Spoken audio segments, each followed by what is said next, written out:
আসসালামু আলাইকুম ওয়া রাহমাতুল্লাহি ওয়া বারাকাতুহু।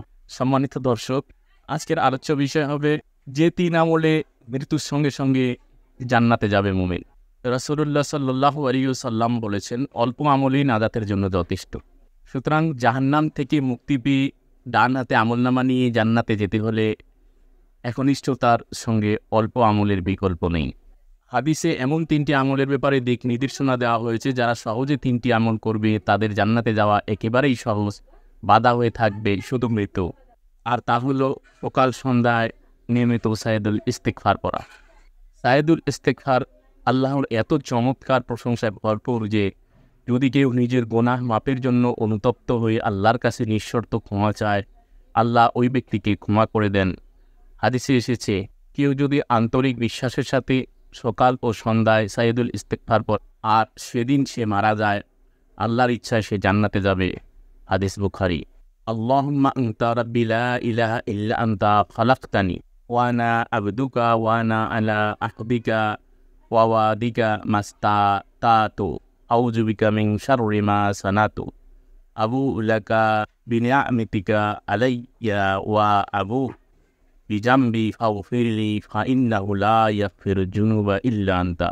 অর্থ হচ্ছে, হে আল্লাহ, তুমি আমার প্রতিপালক, তুমি ছাড়া কোনো প্রভু নাই, তুমি আমাকে সৃষ্টি করেছো, আমি তোমার বান্দা, আমি সাধ্যমতো তোমার কাছে দেয়া ওয়াদা ও প্রতিশ্রুতিগুলো পালনে সচেষ্ট আছি। আমি আমার কর্মের অনিষ্ট থেকে তোমার কাছে আশ্রয় চাই। আমাকে যে নিয়ামত দান করেছো তা স্বীকার করছি এবং আমি আমার পাপগুলো স্বীকার করছি। অতএব তুমি আমাকে ক্ষমা করে দাও, কেননা তুমি ছাড়া কেউ ক্ষমাকারী নেই। দ্বিতীয় যে আমল, সেটি হচ্ছে প্রতিদিন সূরা মুলক একবার পড়া। কুরআনুল কারীমের ২৯তম পারার প্রথম সূরা এটি। এই সূরাটি প্রতিদিন একবার পড়লে মুমিনের জান্নাত সুনিশ্চিত। দৈনন্দিন আমলের সূরাগুলোর মধ্যে এটি একটি, যা প্রতিদিন ঈশার নামাজের পর পড়া হয়। এছাড়াও যাদের সূরাটি মুখস্থ আছে তারা চাইলে ৫ ওয়াক্ত নামাজেই এই সূরাটি তেলাওয়াত করতে পারে।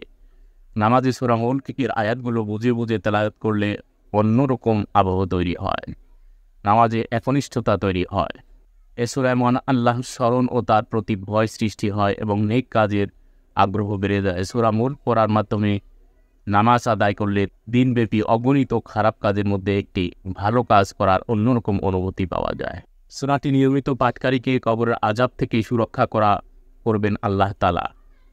কিয়ামতের দিন সূরা মুলক তার তেলাওয়াতকারীকে সুপারিশ করে জান্নাতে নিয়ে যাবে। সুবহানাল্লাহ। তৃতীয় যে আমলটি, সেটি হচ্ছে প্রত্যেক ফরজ নামাজের পর আয়াতুল কুরসি পড়া। প্রত্যেক ফরজ নামাজের পর কুরআনুল কারীমের মর্যাদাপূর্ণ আয়াতুল কুরসি পাঠ করা। আয়াতে বান্দা তাওহীদের শ্রেষ্ঠত্ব ঘোষণাগুলো তেলাওয়াত করে।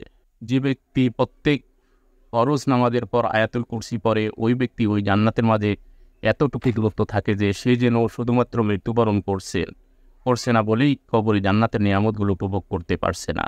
সুতরাং মুমিন বান্দার উচিত সকাল সন্ধ্যায় সাইয়্যিদুল ইস্তিগফার পড়া, দিনের যে কোনো সময় সূরা মুলক পড়া এবং প্রত্যেক ফরজ নামাজের পর আয়াতুল কুরসি পড়া। আল্লাহ তাআলা মুসলিম উম্মাহকে সুনিশ্চিত জান্নাত লাভের উল্লিখিত আমলগুলি যথাযথ আদায় করার তৌফিক দান করুন।